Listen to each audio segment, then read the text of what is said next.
Hey guys, I'm Marty, and behind me you can see the famous Sweet You're Here mural that is on the outside wall of Kelly's Baking Co. right here in Austin on Burnett and North Loop. Today I'm going to take you inside for a special treat. Today I'm going to introduce you to Kelly herself, and she's going to tell us a little about her Austin.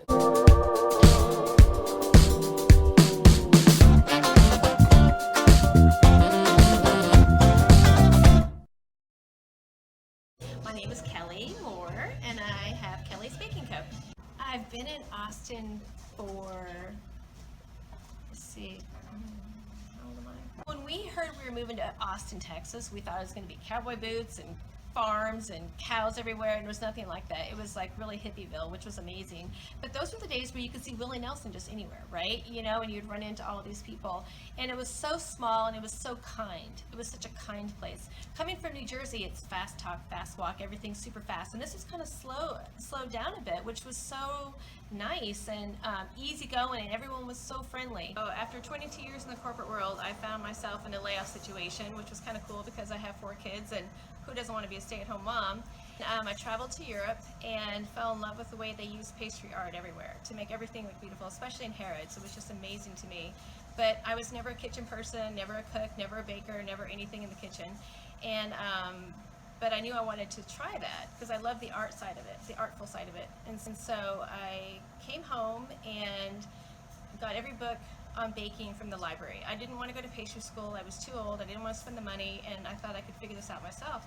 So I just got every book on baking, taught myself the science, and just started from there. And so we had to figure out commercial kitchens and how to be a business and what to do next, and how to sell wholesale, which was a whole different animal. So that's just kind of led us to this. When we started, I would rent a kitchen by the hour, so I would take all my ingredients and bake by the hour at a commercial kitchen, and so I did that for a while. And then I took the next step and I would rent out half of someone else's bakery, and I did that for 6 months or a year, and I kept doing that until it was time to get my own place. So really, like 4 or 5 years into it, I finally had my own place. My friend that owns Tiny Pies down the street, we decided we all wanted to be on the same street together, and so she found this location, and I just came over and snatched it right away. I started doing like these candy trees, and they were like really beautiful and they were really intricate, and I probably had $5,000 worth of candy just sitting in my house, you know, like I would make all these cool things, but for some reason I could only sell them in New York. You know, like they were really great for bar mitzvahs and bat mitzvahs and all these, you know, table decor and really beautiful stuff, but I wanted to do something local. So I happened to have a ton of these candy trees, and it was Valentine's. I couldn't sell anything locally, too late to ship, and so I live in Cedar Park, and so I went to my local Firestone, and I begged them to please let me put up a table in front of Firestone with all these pink candy trees, you know, the day before Valentine's, and I probably had 75 left, and I sold every single one of them, and I'm like, okay, now I'm out. Now I've got my money back, I'm out, I have no inventory left, and then I started with the cakes and all that kind of stuff after that. So for me, I didn't want to have a partner, and I wanted to just slowly grow. So I made some money and I'd buy a mixer. I'd make a little bit more money and I'd buy another oven. You know, so for me, I always put all the money back into it and just kept growing it. And I started with cakes because I thought they were big and beautiful, and sculptured cakes, which I love doing, but I couldn't sell a cake every day for $700. It would take me a week to make it and paint it. So I needed a smaller product that I could sell every day. So I started to do cookies, but I didn't like cookies. I never found one that I really enjoyed.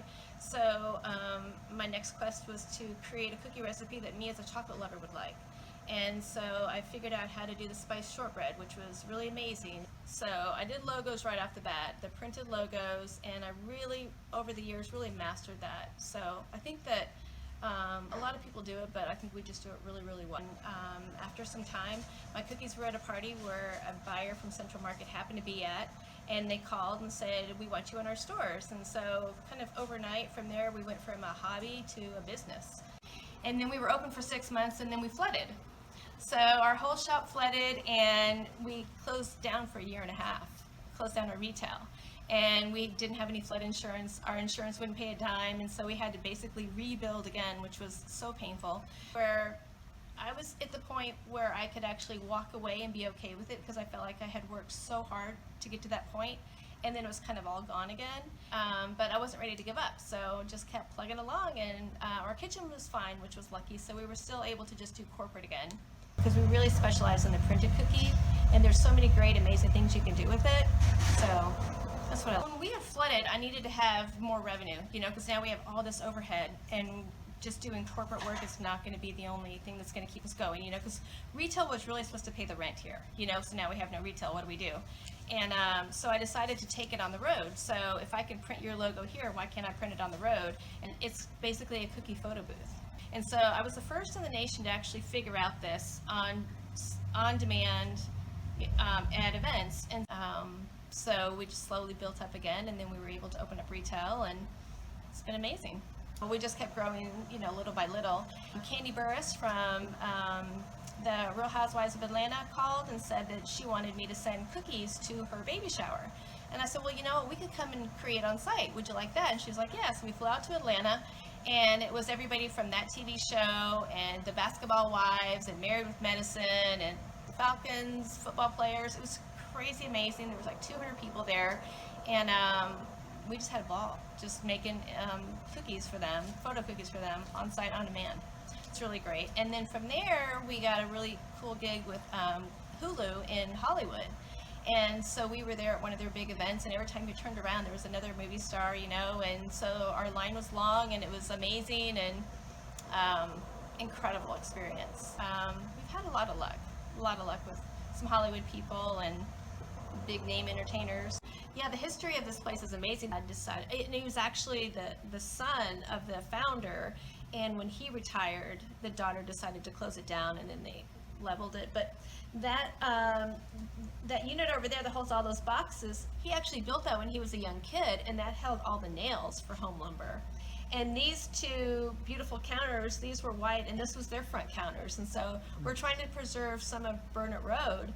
But this building actually started off as a church, and then they would add on little pieces to it, like, so it was one part and then another part, and then a paint company bought the whole building, and then so it was a paint store, and then Chai bought it, and this was an ice cream shop, and then it turned into a taco shop. It was like a taco shop for like 19 years.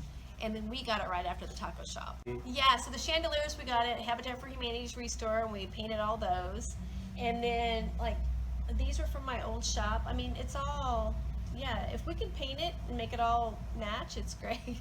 You really don't notice, right? And so some of this stuff was from a friend of ours. She had another pie shop, and she closed down, and so we got some of her stuff. And so it's really just a big old mixed bag of beautiful old stuff. So for me, it was just slow growth. Just there was a time when I wanted to just like take over the world in cookies, right? Well, it's just not possible, you know. So I kind of figured out what I'm doing now is really great. We're still growing. We have great products. We love coming to work, and we're feeding a bunch of families, you know, and we work with a lot of nonprofits that we get to help and support. So it's really been a blessing, you know, just something that was never meant to be, and I'm the accidental baker for sure, you know, so, but I don't think there's anything you can't learn, you know, just dive in, have fun, make it interesting, keep your team happy, you know, put out a great product, and be nice. There's just times when like a nonprofit calls and they're just, you know, they don't have the funds and they don't need this, and you're like, you know what, I'm there. What do you need? I'm there. And to be able to say that is just so refreshing. It's just so powerful. I think my favorite thing is seeing people smile. So the crazy thing is, you might think it's just a cookie, or you might just think it's a photo cookie, but it's emotional. It means something to somebody. I think my favorite order that I've ever done was this gentleman's 80th birthday. And so we had his family email us 80 photos from his life, you know, as far back as they could find. And really, you took a journey through this whole man's life in cookies. And they placed one on everyone's place setting, you know, so when they arrived, and you could walk around this incredible table and look at this man's life, and it was just so beautiful. I mean, the client and I, we both teared up when we opened up the box, and she started crying, and I started crying because she was crying. It was just like so beautiful. It's just so touching, you know. It's not just a cookie. It's really just it's an edible memory. It's something so special. Hi, I'm Kelly, and this is my Austin. Hey guys, that was amazing. I loved listening to Kelly. I've known Kelly a long time, and there are things that I learned today that make me just love her even more. I mean, this is a person that believes in small business, that believes in your passion, that believes in your dream, that believes in evolving the future while preserving the past. And that is amazing, and that is why she is a huge part of my Austin. This is my Austin.